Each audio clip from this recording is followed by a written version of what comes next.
Easy. Okay, perfect. Okay. Okay, so let's start, finally. Yeah, so I leave the word to the expert and we can begin directly now. Thanks.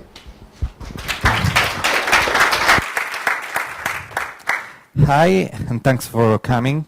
Welcome, my name is Angelo Mottola, and I'll be presenting the Slew library. That is a small library that allows to quickly and easily define user interfaces in Python.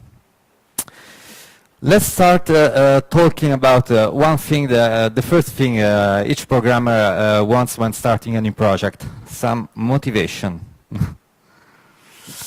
And let's look at the goals that we prefixed ourselves when designing this new library.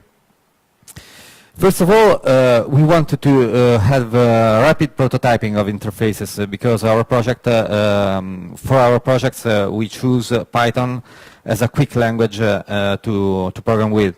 So also for the user interfaces, we want a rapid way to prototype them.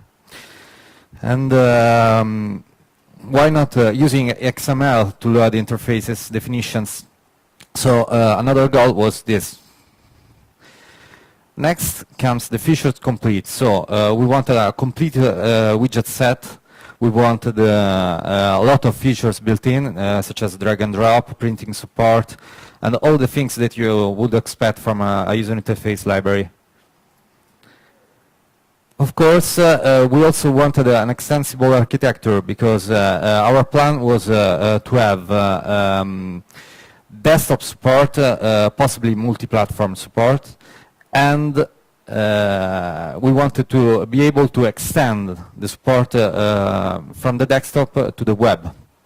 So, for multi-platform support, we wanted to support all the major platforms, so Windows, Linux, and macOS. And of course, as I said, we also wanted to provide for the future the possibility to deploy our programs using the library on web-based environments. Of course, we had a look at existing Python technologies before attempting our own.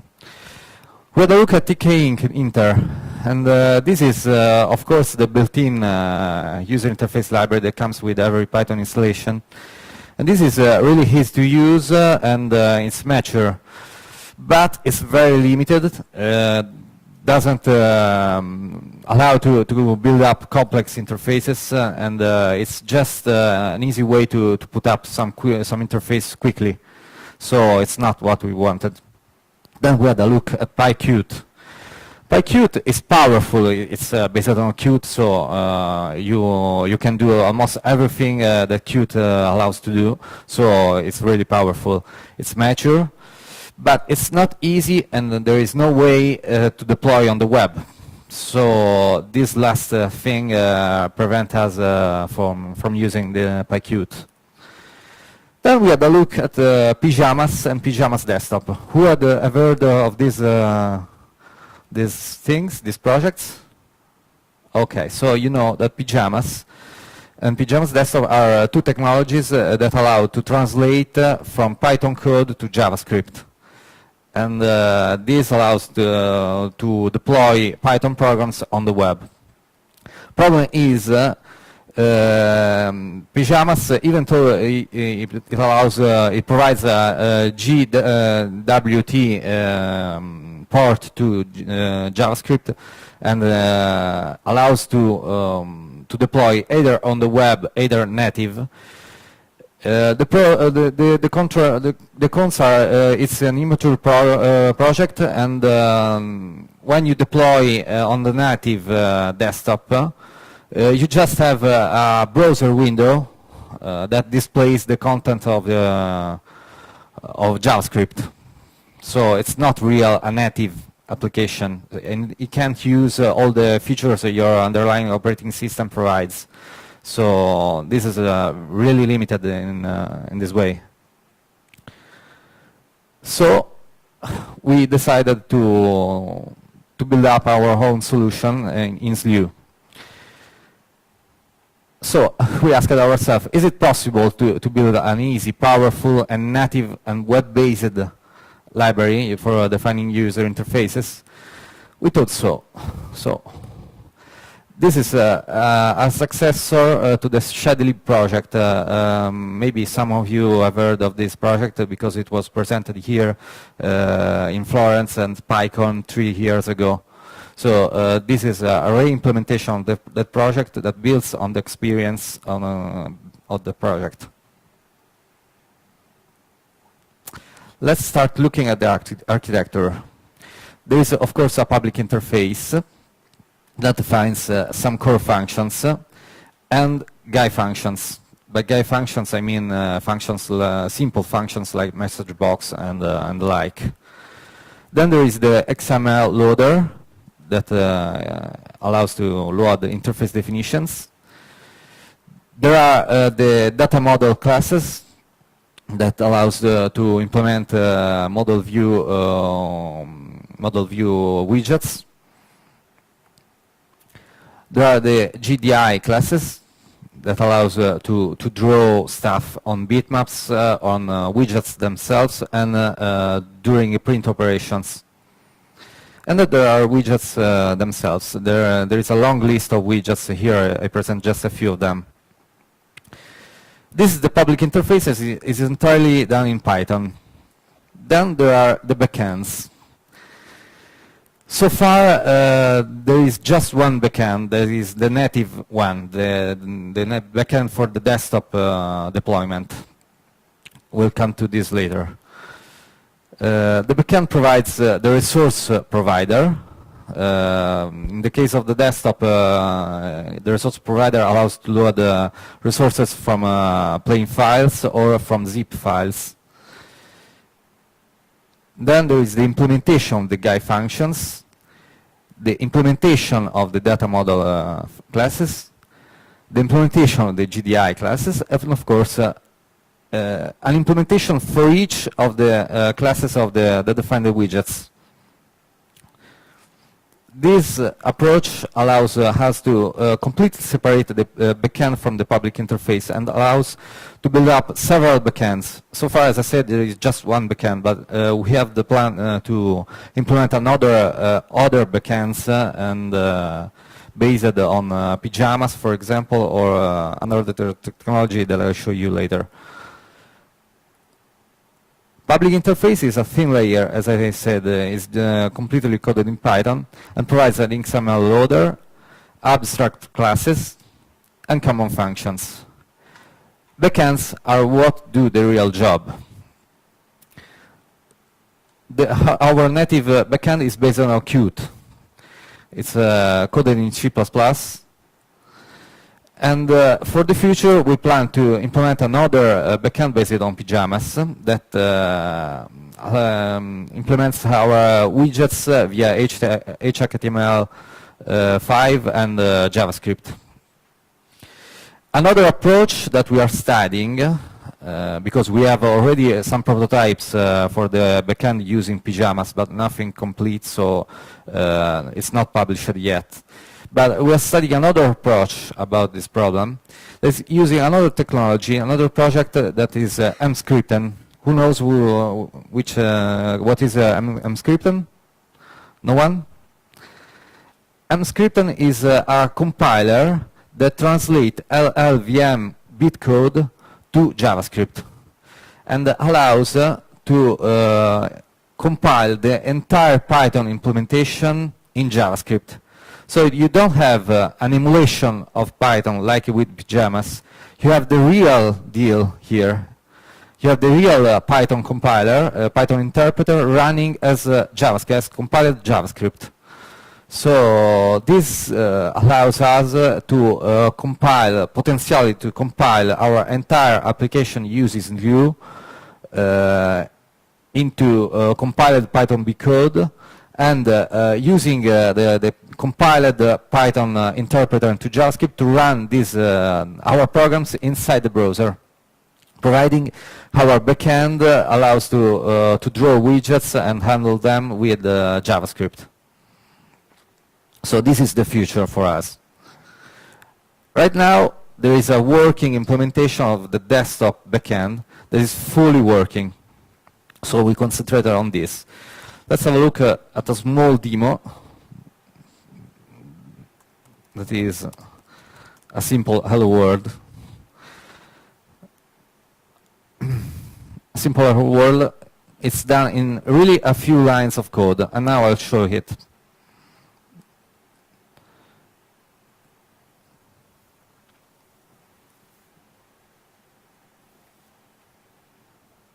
Okay. This is how it's done, the small demo I showed you earlier. There is a class application that derives from Slew application with just the run method in it that defines the XML inline. As you see, it's really simple, the XML syntax. There is a frame with a title and a vertical box that defines the alignment of the widgets within it. Within the vertical box, there is just a label aligned to the center, and that's it. We simply instantiate a frame and show it, and that's it. This is using XML. Otherwise, there is another approach that using direct instance of each of the classes that define the interface. So we could have done the same program this way. So we just define a vertical box, append it to the frame, and to the first child of the frame, that is now the vertical box, we append a label that is defined in line, as you see. And that's it. What about event handling? There is the concept of event handlers.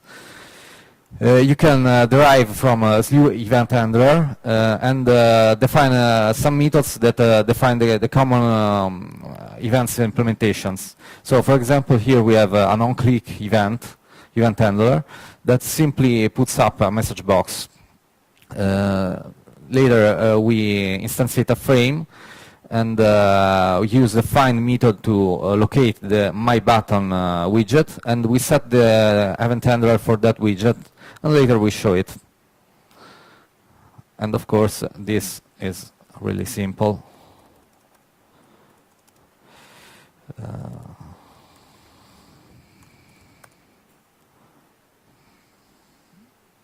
For example, here we have another small example, and that's it.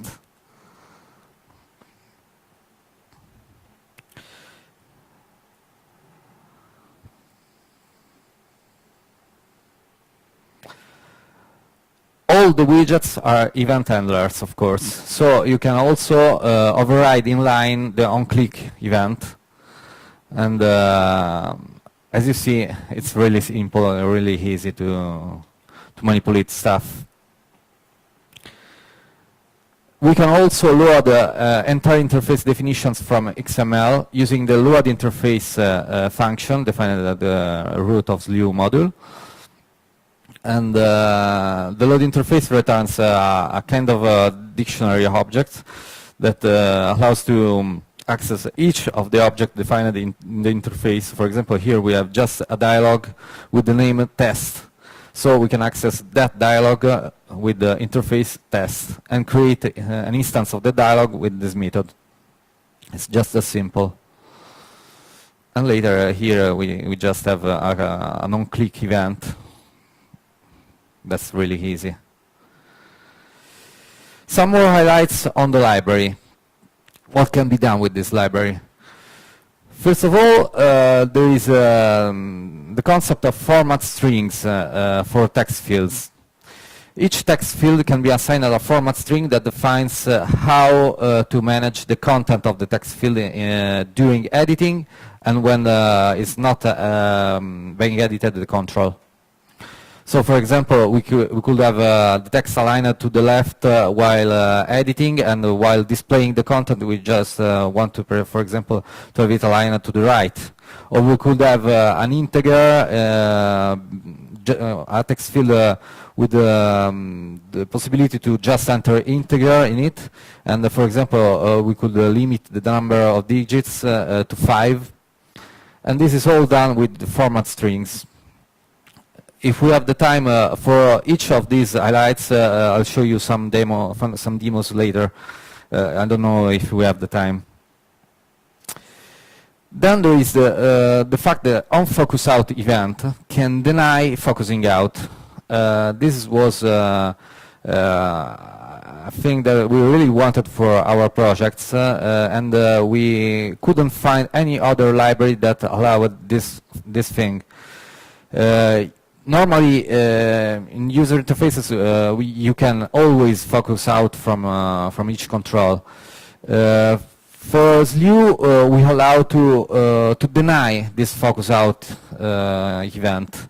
So, for example, we could have a text field that denies the focusing out from it if the content of the text field is not valid. It's not valid, and we just return false. And if the user presses tab or clicks away from the control, it is not allowed to focus out.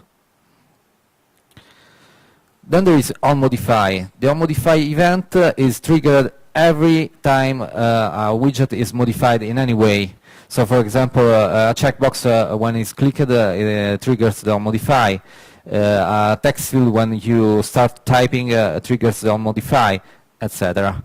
And this allows, for example, to put a modified flag to the frames that contain forms, for example.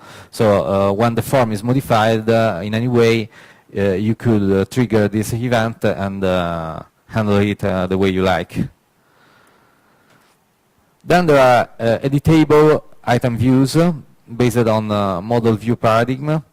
You simply define a model where you put the stuff in it, and then you assign the model to a control like grid, tree view, and you're done. Then there are scene view and scene item. I don't know if you know Qt, how Qt works. This is taken almost directly from Qt, from how it works within Qt.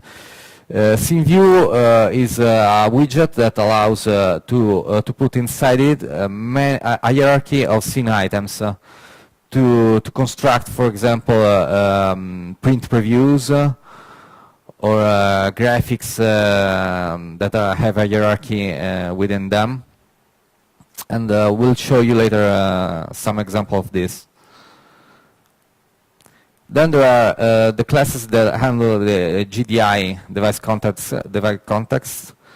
and allow to draw stuff. For example, you have the Bitman class, that is a device context. You have a device context that is passed during onPaint events for any widget. And during print operations, you also have a device context that you use to define what to draw on each page when you print. Then we have drag and drop and clipboard management. That is really easy to use. Just some 4 events to handle all the drag and drop operation: on drag start, on drag move, on drag enter, on drop. And then there is the resources system. As I said, there is a load resource function that does all the job. And you can also use resources within XML user interface definitions. So, what can be done with this library? Now I'll show you a small quick demo of our main project that started this whole, because to code this project we also coded the Slew library. So this implements all the things, almost all the things that Slew allows to do.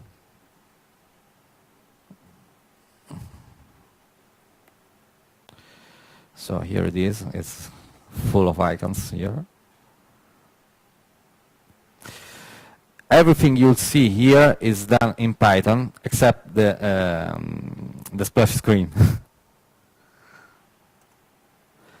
So, here for example you have an Explorer-like interface where you have a list of servers and an icon view, a toolbar of course, a status bar, menus within the toolbar. And for example, let's access. Okay. And you have a tree control on the left with many items within it. You allow to click on items and modify them. You have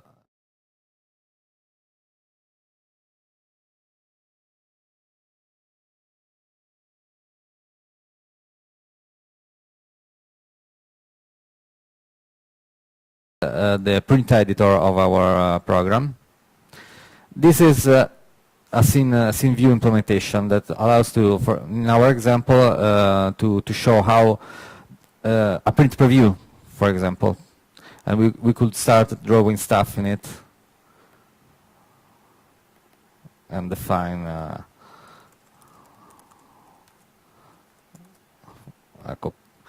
So here you go. So this is entirely coded in Python and using Slew to render all the interface that you see.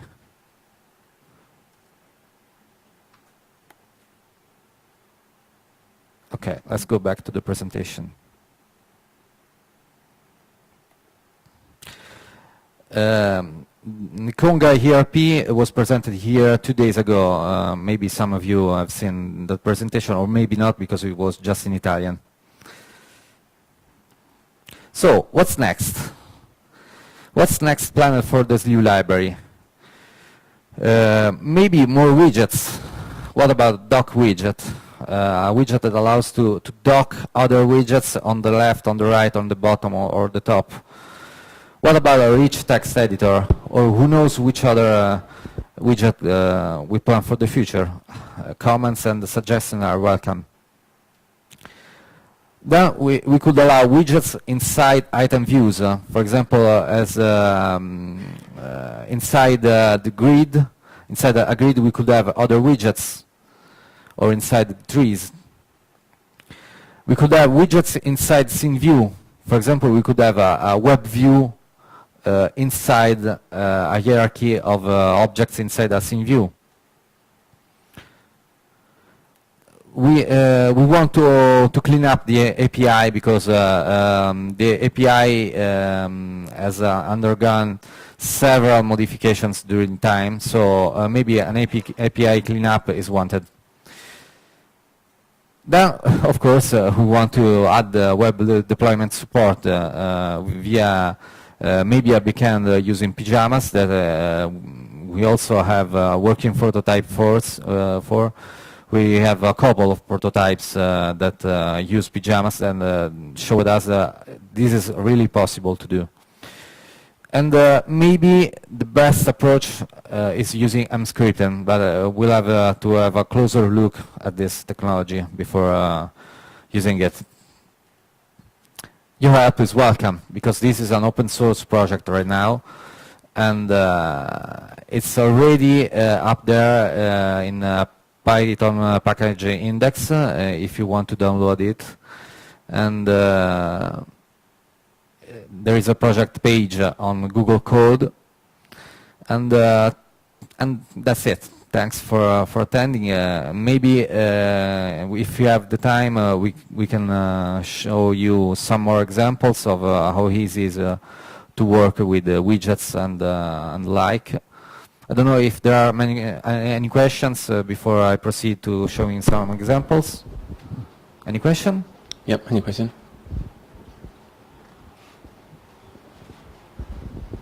Yeah, thank you. I have one suggestion and one question. The suggestion is to maybe you could include as widget a matplotlib graph that would be useful for scientific applications. It's already supported by Qt, or for Qt. And the question is, do you have some signal slot mechanism? No signal slot. Everything is done by callbacks, or? Everything is event-based, so you never see signal slots. You just plug in event handlers, and that's it. You just handle the event, and you're done. So it's just easy this way. Okay. Okay, you could chain events by or using the same event handler for many widgets. It's easy. It's no signal slot. You don't have to deal with it. Okay. A question there? Thank you for the presentation. I got an idea here when you were showing how you created the widgets either from the XML or with the inline Python. Have you considered implementing some sort of domain-specific syntax for setting up the widgets from within Python? Because I thought neither the inline XML nor the way you did it with the code looked particularly pretty. So to make it even easier to. Well, the goal is to use the same code base to deploy on desktop and on the web. So you'll never see inline HTML or inline JavaScript.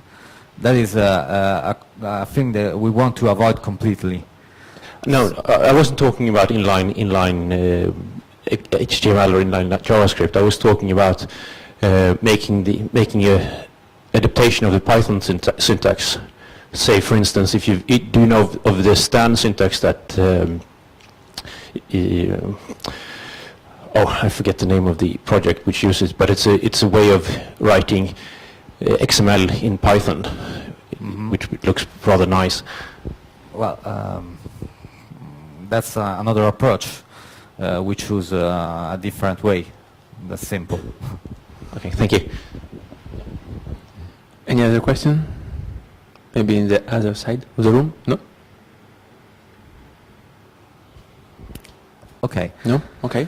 So I can show you some more demos of how easy it is to use the library. I've prepared some examples. For example, here we have how we do drag and drop.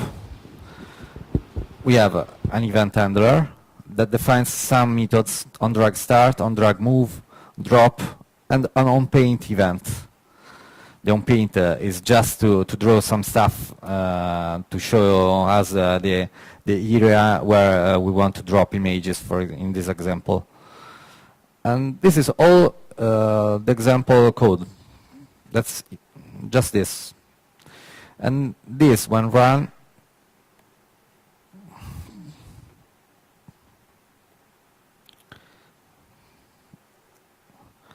simply displays a simple widget that allows to drop images. And to drop images, we have to open a browser. For example, this image, let's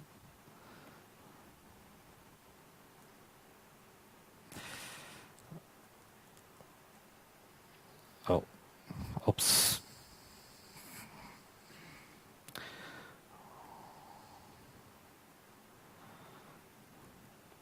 Okay.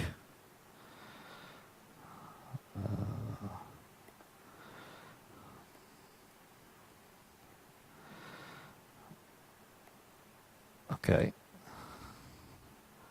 For example, and of course, here you can't drop.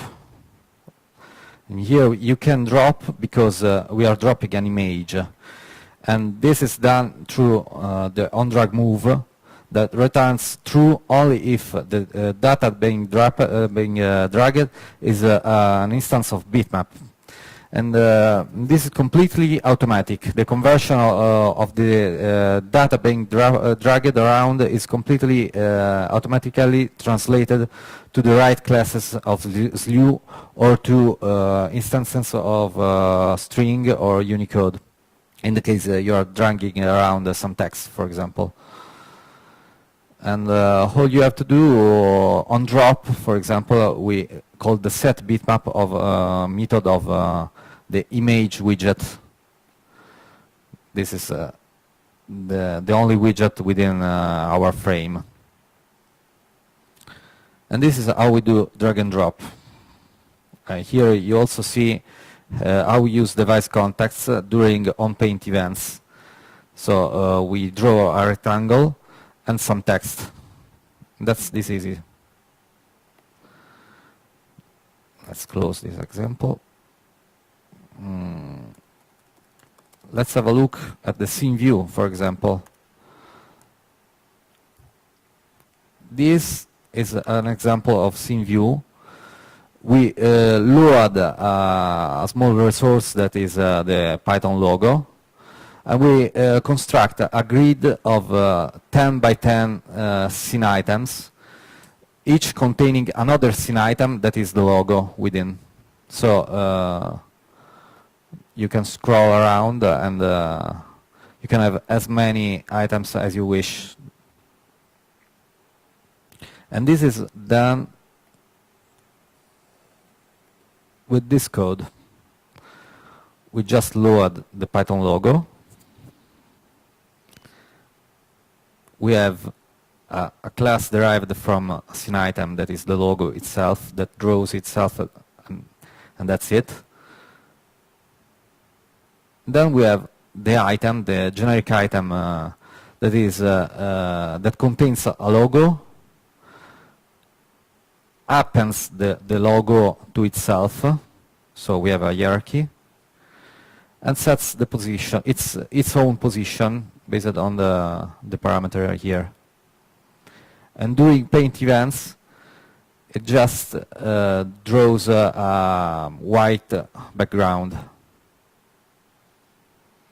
And then we just instantiate the scene view with the background color, and we append items to it.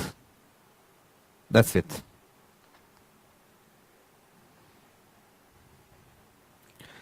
Now let's have a look at how data view models are constructed. Yes. There is one question.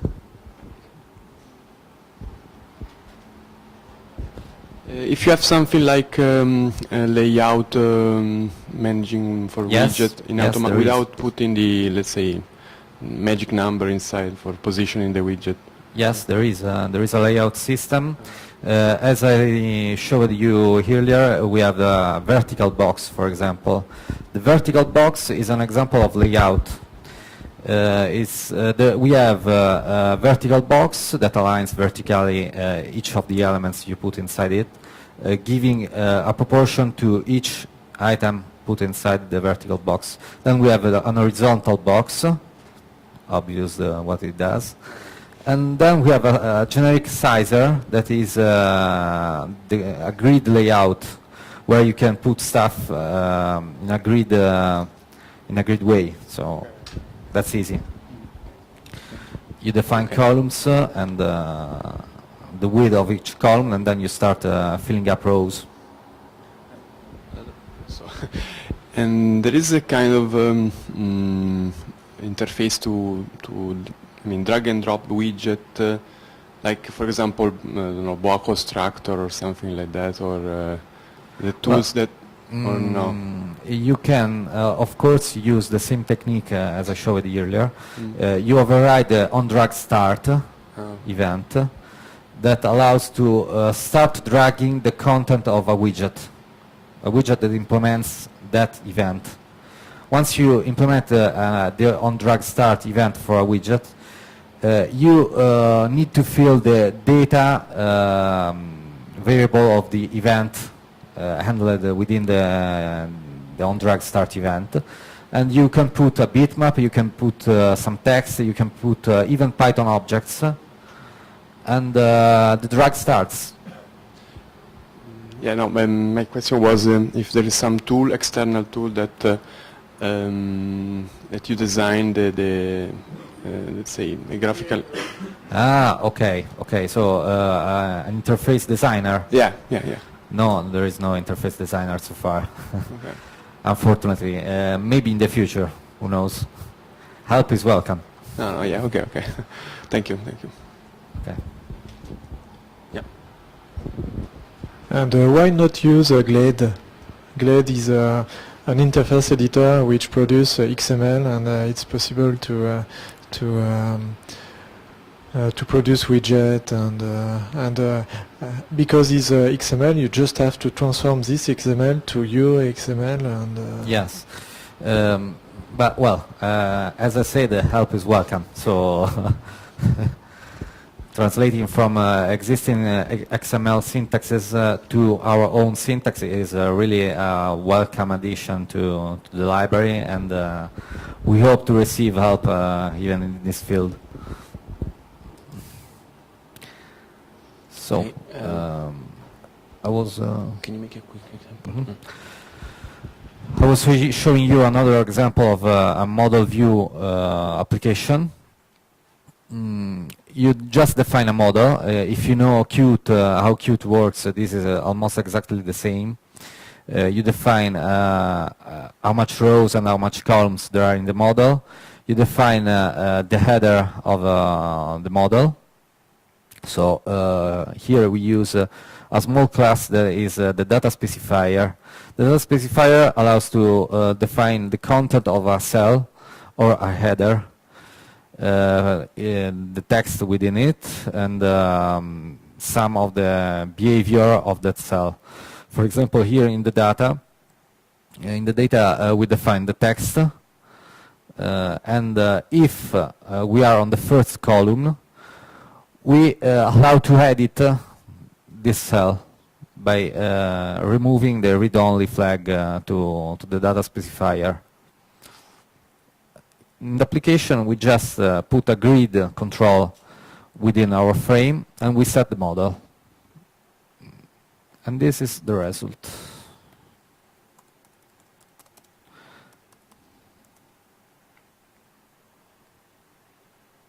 Here we go. We have a full grid with the elements within it, and oops. And we can modify the first column. Of course, just the first, because the others are read-only. Well, you can't really modify because the model is fixed. We should handle some events and modify what is returned from the data method here. There is another method that is the set data that you could implement here in the model, that is called automatically when you modify an item within the view. Simple. Okay. Any question? Okay, No? so Okay, thanks. we are done. Thank you. Thank you, and now it's time for lunch, so enjoy.